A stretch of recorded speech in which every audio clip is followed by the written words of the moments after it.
Harvard University is known for many things. Its contributions to science and law, and of course its love of Dunkin' Donuts, the way that it has contributed to pop culture with movies like Good Will Hunting and, of course, Legally Blonde. I was gonna say, Elle Woods. But would you be surprised to know that they are also at the forefront of science and innovation in hunting aliens? What? So, here's where we dive in. This is the stories of Project Galileo and its government competitor. Oh no. So in 2017, the U.S. government confirmed several leaked, grainy military clips that had come out from fighter pilot jets.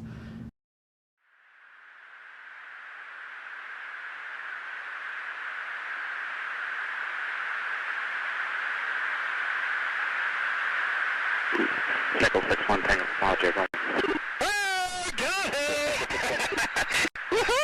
Roger, there's troubleshooting. Did you box moving target? No, I took an auto track. Oh, okay. Oh my gosh, dude. Wow, look at that, man. What the dude, that is on, bro. There's a whole fleet of them. Look on the ASA. My gosh. They're all going against the wind. The wind's 120 knots from the west. Look at that thing, dude.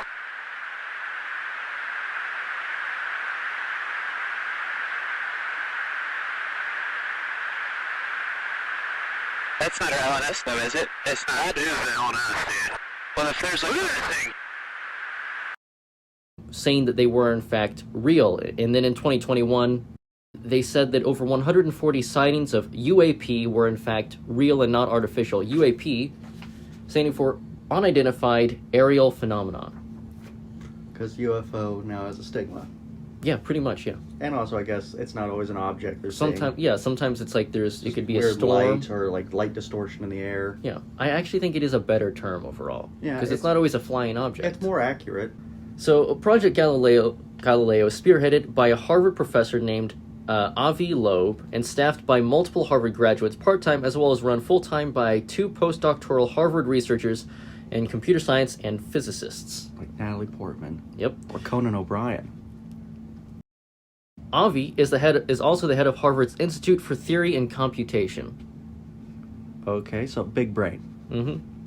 So the way the system works, it uses a series of different types of measurements across multiple, intentionally not publicly known locations throughout the Massachusetts area, and points itself at the sky. It uses, let me see here, it uses regular camera, it uses infrared clusters, and the infrared clusters are all in a dome, which these nerds have called a Dalek.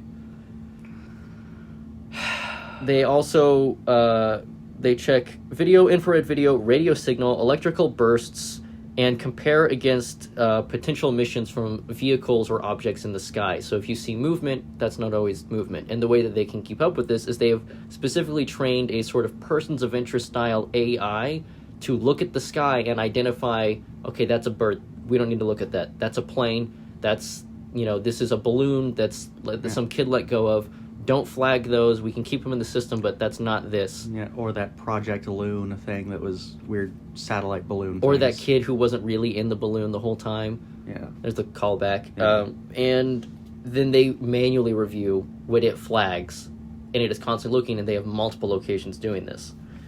So one of the cameras at one of their sites is actually like a high-grade security camera that can be remote controlled from a rig.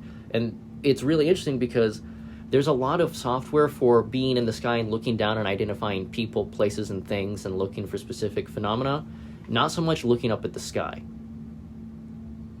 And while observatories look really far, as the head of this thing said, they're generally looking at things far beyond our atmosphere and at a surface roughly the size of the moon, which isn't very big and it's easy to miss things. Yeah. What they're doing is they're casting a huge wide net far more local to Earth because there's so many reports of things happening in Earth already that you don't need to look that far anyway.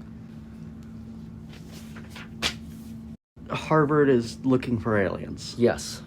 So I'm just trying to wrap my brain around the Harvard looking for aliens and looking at phenomenon of like, also I could see this potentially going poorly. Like this could backfire. How so? Well, it's like, well, these aliens keep showing up around military bases and test areas and stuff. Let's point some cameras there. Couldn't you imagine being a spy and you're like, well, getting on that military base is going to be hard, but getting into Harvard would be a bit easier. Harvard isn't scanning military bases. Harvard is scanning the skies of Massachusetts. The military is scanning military bases. Okay. With Project Gremlin.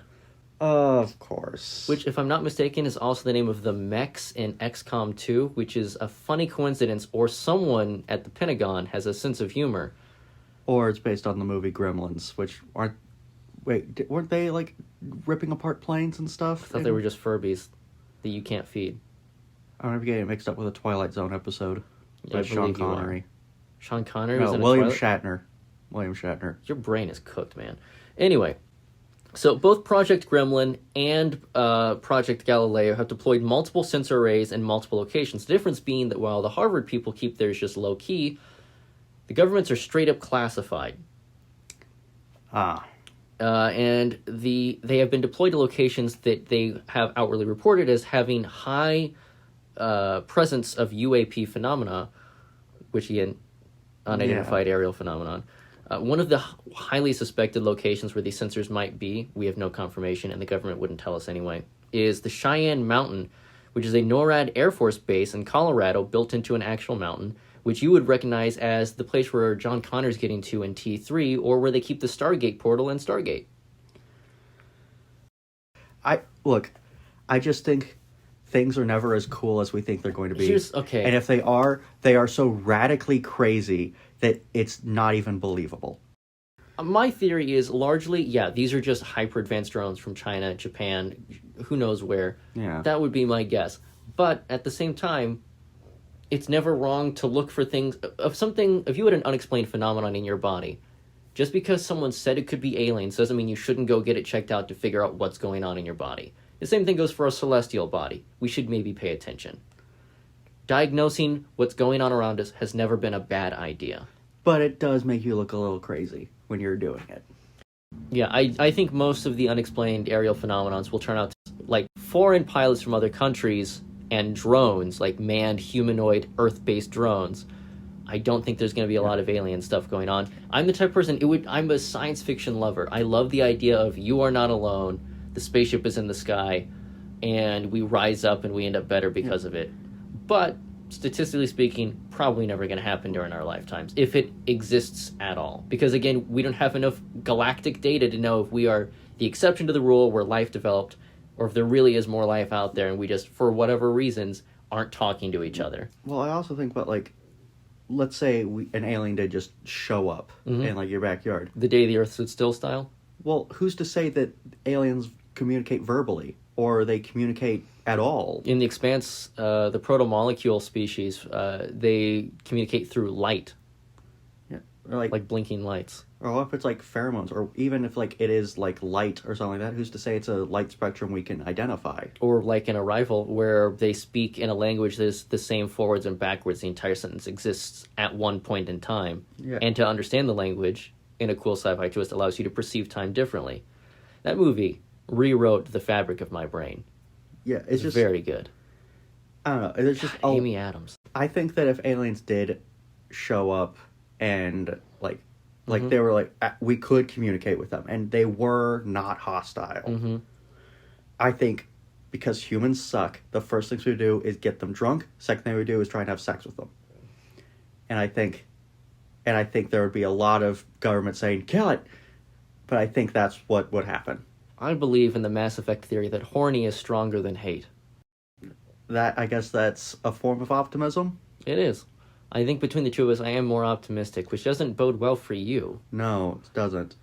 Anyway, I think that Project Galileo deserves a place in science and history books in the Museum of Illinois Jackson because, hey, we should train kids to pay attention to what's going on around them. Look up from your phone, look up to the sky, make sure there's not a bad alien up there. We could put it on the roof of the museum and let it be looking up at the stars and scanning. There we go. The Illinois Jackson Project Galileo installation. Yeah. Unfortunately, it's also right next to the Alien Colonial Marines arcade cabinets. We're getting some very mixed messages, but that's how we subsidize. We made a deal with Bandai Namco, and we just got to see it through. Sega. They were offering, and it's consistent. Because if we learned anything from Halo, it's that sometimes the Arbiter can indeed be your ally against the Covenant. I love Keith David.